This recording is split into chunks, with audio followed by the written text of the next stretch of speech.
On pensait qu'on avait fait le plus dur, mais le pire est à venir. Le plafond a maintenant séché et franchement, le résultat est vraiment atroce. Venez voir. C'est pas très flagrant à l'appareil photo, mais en fait, vous voyez, il y a des espèces de surépaisseur, c'est les poutres, on dirait, et ça fait du coup comme ça, comme ça, comme ça. Ah ouais, on le voit bien avec la lumière rasante. Donc on va être obligé de refaire une passe de garnissant pour essayer de remplir entre les deux poutres, en fait, dans le creux ici et dans le creux ici, et ainsi de suite. Allez, on est reparti.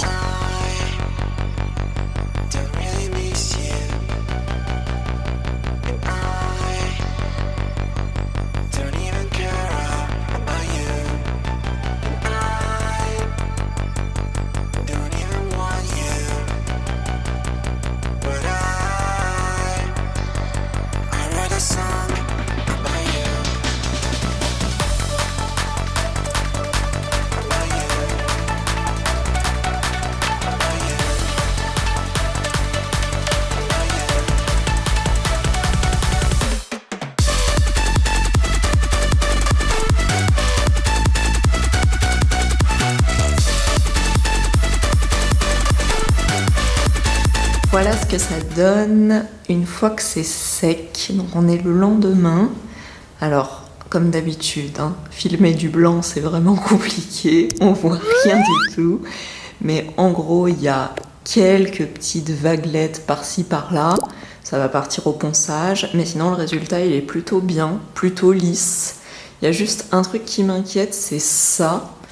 Donc ça, je suis allée mettre le testeur d'humidité pour voir, et c'est sec, hein, on est à 9-10% d'humidité, donc c'est pas grand chose. Mais par contre, la tache marron, elle ressort quand même à travers les couches d'enduit. On a essayé de mettre du produit aussi pour la neutraliser, et malgré tout, ça ressort. Donc je sais pas trop comment faire avec ces taches. Tout le plafond est fait. Enfin, fait avec le garnissant, enduit avec le garnissant, il nous restera la couche de finition à faire. Et ici, bon bah on s'est arrêté là, hein. Toute la partie blanche c'est la partie où il n'y a que la sous-couche, à cause toujours de ça, notre petite fuite ici, qui ne veut pas sécher. On dirait des petits points à relier. En fait c'est pas des points à relier, c'est les endroits où on a marqué le taux d'humidité pour voir comment ça évolue. Pour l'instant, ça évolue pas top parce que on a mis le produit dont je vous ai parlé l'autre jour et finalement, on dirait que ça fait avancer en fait l'humidité. Là-bas maintenant, c'est assez sec et maintenant c'est plus humide dans cette partie-là. Là, ça fait 3-4 jours qu'on a mis le produit et malgré tout, ça continue à être super humide. Il y a même des endroits où c'était quasiment sec et où maintenant le taux d'humidité est à plus de 50%. On avait acheté ça pour absorber l'humidité, mais franchement, je suis pas sûre que ça fonctionne des masses. Je pense que ça absorbe l'humidité ambiante en fait. Donc quand on a les fenêtres ouvertes et qu'il pleut ou qu'il fait humide dehors et tout ça, bah à mon avis, ça absorbe aussi ces trucs. Donc les pastilles, elles se sont quand même consommées assez rapidement et maintenant on n'en a plus. Et ça coûte cher quand même ces trucs, hein. On va suivre votre conseil, je pense, d'essayer de mettre un ventilateur et puis on va mettre aussi notre petit chauffage d'appoint parce que le fait de chauffer, bah, ça enlève l'humidité et puis on verra si ça s'améliore rapidement. On a acheté et reçu une petite ponceuse Mirka. Est-ce qu'on a été influencé par Make in France qui en parle dans toutes ses vidéos? Probablement que oui. Évidemment, Stephen a aussi regardé à peu près toutes les vidéos et tous les sites qui existent sur le sujet pour être sûr qu'on faisait le bon achat.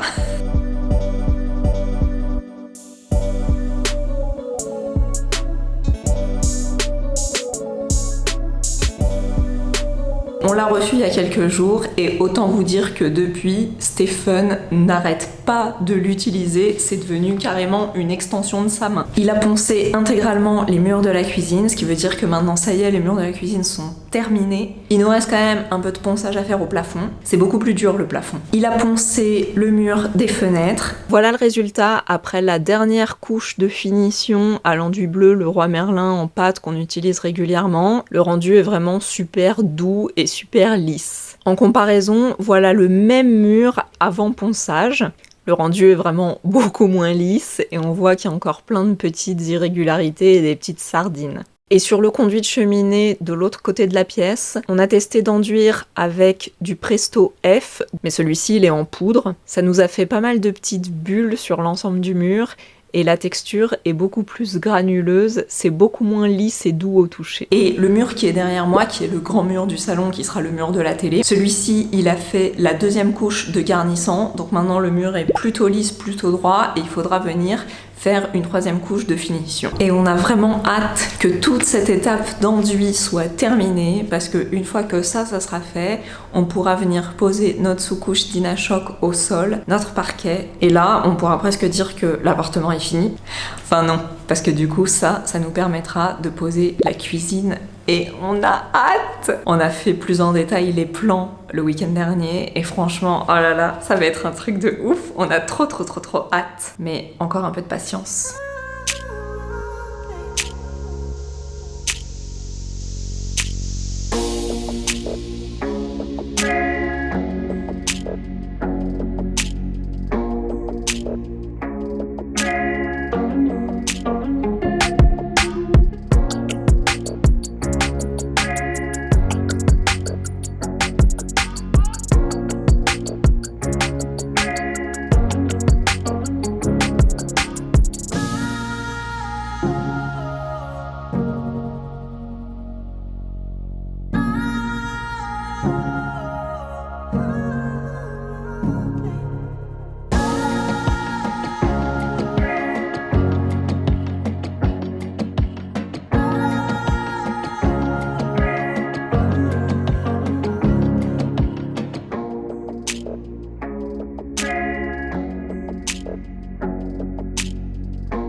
Regardez comme ce plafond est magnifique. Donc là, on voit toujours la délimitation de là où on s'est arrêté.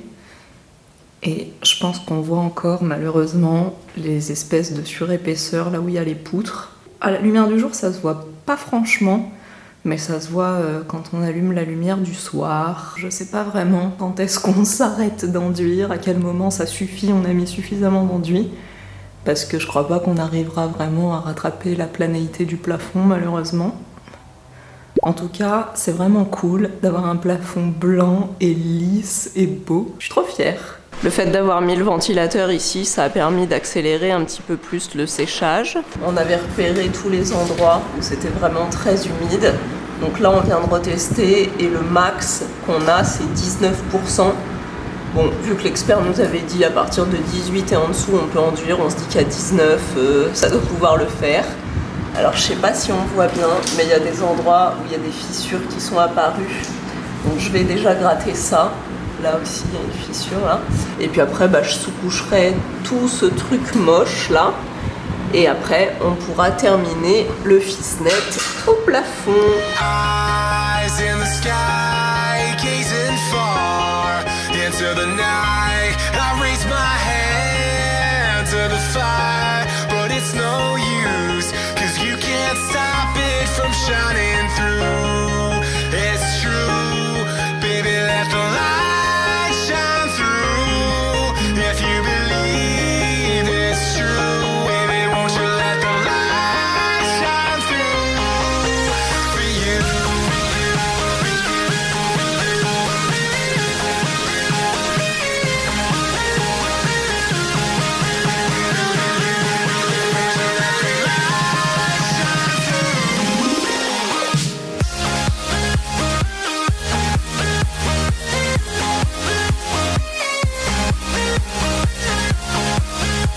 L'idée en fait quand on gratte des fissures, c'est d'essayer d'aller le plus loin possible jusqu'à l'endroit où il n'y a plus de fissure en fait, que ce soit suffisamment gratté pour qu'on ne voit plus la fissure. Et comme d'habitude, en fait, la fissure, elle est à l'endroit où j'ai ma petite poutre métallique. Donc là, je suis allée au max de ce que je pouvais gratter et je tombe sur la poutre.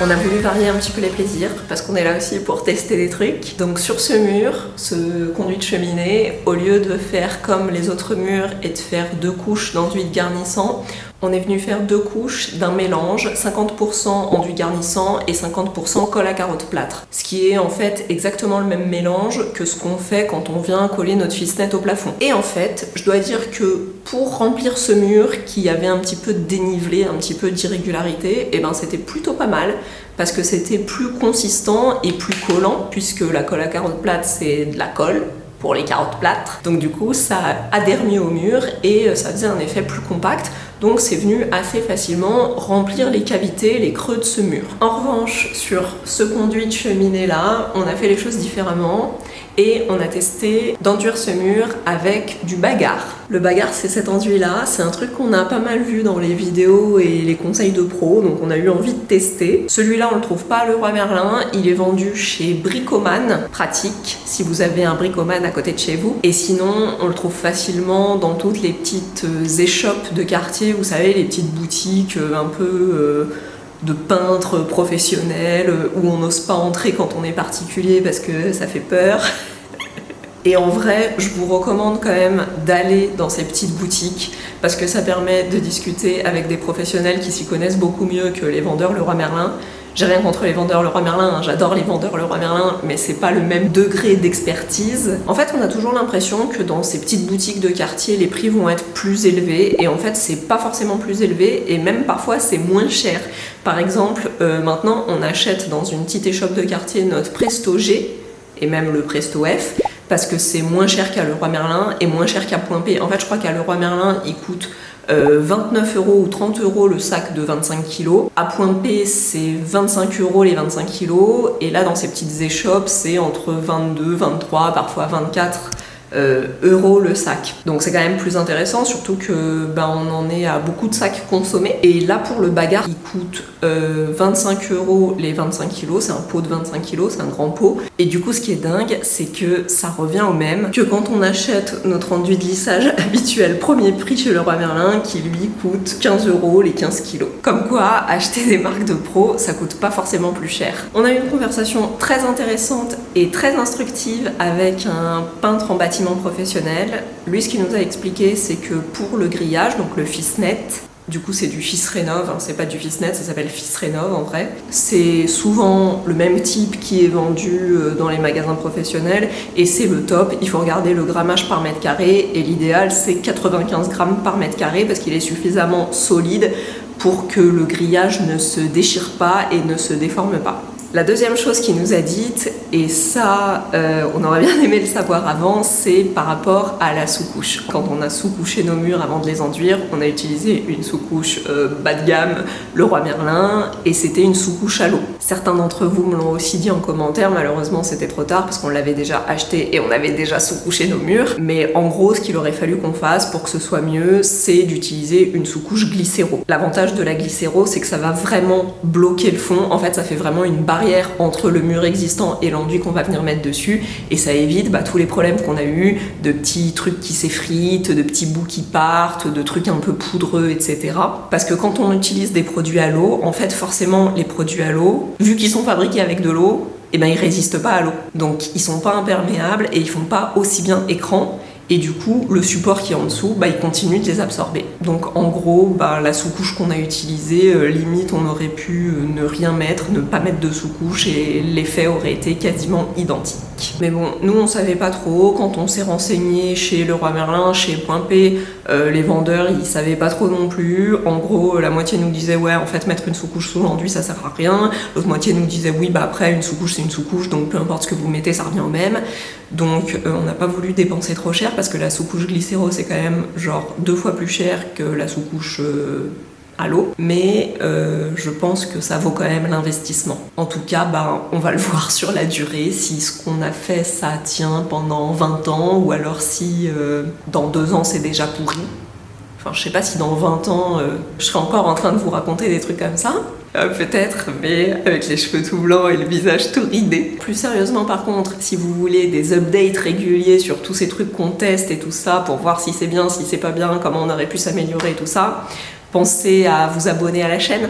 Pour en revenir à notre enduit bagarre et à ce mur donc qu'on a enduit avec, franchement on n'a pas trop senti une différence, en tout cas on n'a pas trouvé ça forcément mieux ou plus facile que quand on fait ça avec du Presto G ou avec notre enduit le Roi Merlin. Après celui-ci, le bagarre, il fait et garnissant et lissant, donc c'est et un enduit qui sert à remplir en fait les irrégularités et en même temps un enduit qui sert de finition. Mais comme ce mur là il avait déjà été un petit peu travaillé, il y avait déjà eu plusieurs couches d'enduit dessus, je pense qu'on peut pas vraiment se rendre compte, donc on va le retester quand on va faire la prochaine couche du plafond ici et je vous en dirai un peu plus à ce moment là.